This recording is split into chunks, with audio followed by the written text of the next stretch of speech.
Hello, everybody. Good afternoon.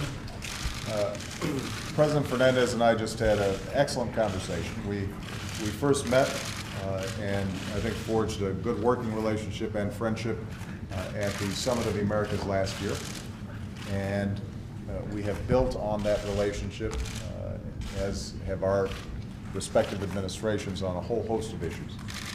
We had a wide-ranging discussion. One of the first messages I wanted to deliver was my appreciation for the role that the Dominican Republic played in helping the international community respond to the crisis in Haiti after the devastating earthquake there. And I think that the Dominican Republic's role, President Fernandez's role in particular, in helping to facilitate a rapid response was extraordinarily important. It saved lives, and it continues as we look at how we can reconstruct and rebuild in Haiti in a way that is good not only for the people of Haiti, but also good for the region as a whole. That was just one example of the leadership that President Fernandez has shown. He and his government have been extremely helpful in resolving the political crisis that existed in Honduras, and we discussed ways that we can manage that process so that Honduras can once again be fully integrated into the regional groupings and organizations, and in a way that is respectful of democracy. And we coordinated closely between our two countries on that issue. We discussed the critical issue of drug trafficking and crime, and how that has the potential to be destabilizing throughout the region. And we have already seen great cooperation between our countries through the Caribbean Basin Security Initiative, but more needs to be done. And so President Fernandez and I discussed how we can do a better job coordinating through multinational groupings to address what is a scourge on so many countries. And that involves us dealing both with the supply side of the equation, but also the demand side. And as I've said before in conversations, for example, with President Calderon in Mexico, we here in the United States have an important obligation to make sure that we are dealing with the demand of drugs. There are also cross-border flows that involve guns and weapons and cash, so that the problem involves all of us, and if we're going to solve it, we're going to have to work coordinating together. And we also talked about how, working together, we can expand trade opportunities, commercial opportunities, business opportunities. One area that I expressed to the President that is of particular interest to me is clean energy. Last year when I met with President Lula of Brazil, I noted that Brazil had made enormous progress around clean energy, sugarcane-based ethanol, the possibilities of real energy independence in the region. I think those same opportunities exist for the Dominican Republic. And President Fernandez and I discussed how we can work more closely together around energy security issues, something that my administration is very interested in partnering with Central American and Latin American countries to work on. So the main message I have to the people of the Dominican Republic is thank you for your friendship.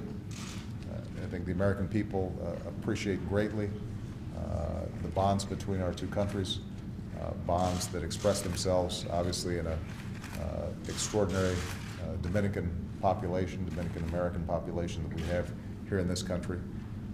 And obviously, I've got to note that we got some pretty good baseball players here from the Dominican Republic.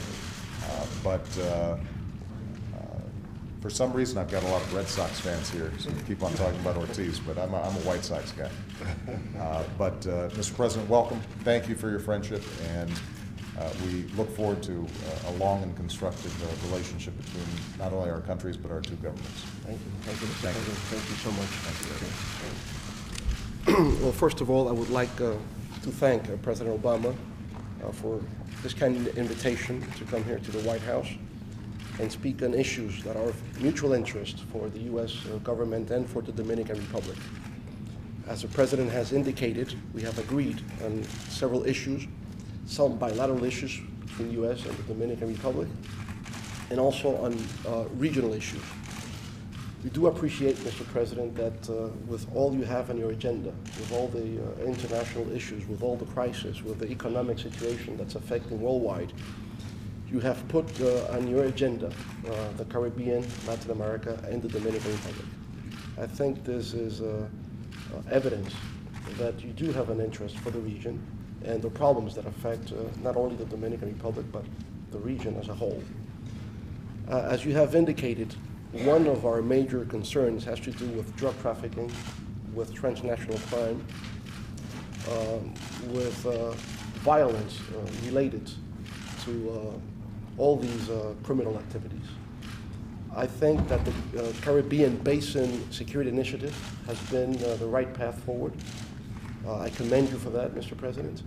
And I think now we should move into a more collaborative environment with the other Caribbean nations, Central America and Mexico. It is only by coordinating our efforts that we can really defeat this epidemic that has become overwhelming to all of our countries. Whatever we can do from the supply side, as you said, or the demand side, will be of great significance for the safety and security of our people. Other issues, like you said, related to clean energy, we're working on that in the Dominican Republic, with wind energy and with the potential production of ethanol in our country. We'll move on also with trade. We have a free trade agreement between both of our countries, of which we have not benefited fully because of the global financial crisis and how it has affected trade. But we can look into the future, hopefully, that we'll increase our trade activities and more investment coming from the U.S. into the Dominican Republic. So once again, Mr. President, I thank you for your friendship. I thank you for your vision, for your leadership, and for your commitment to the region of the Dominican Republic. Thank you so much. Thank you very much. Thank you, everybody.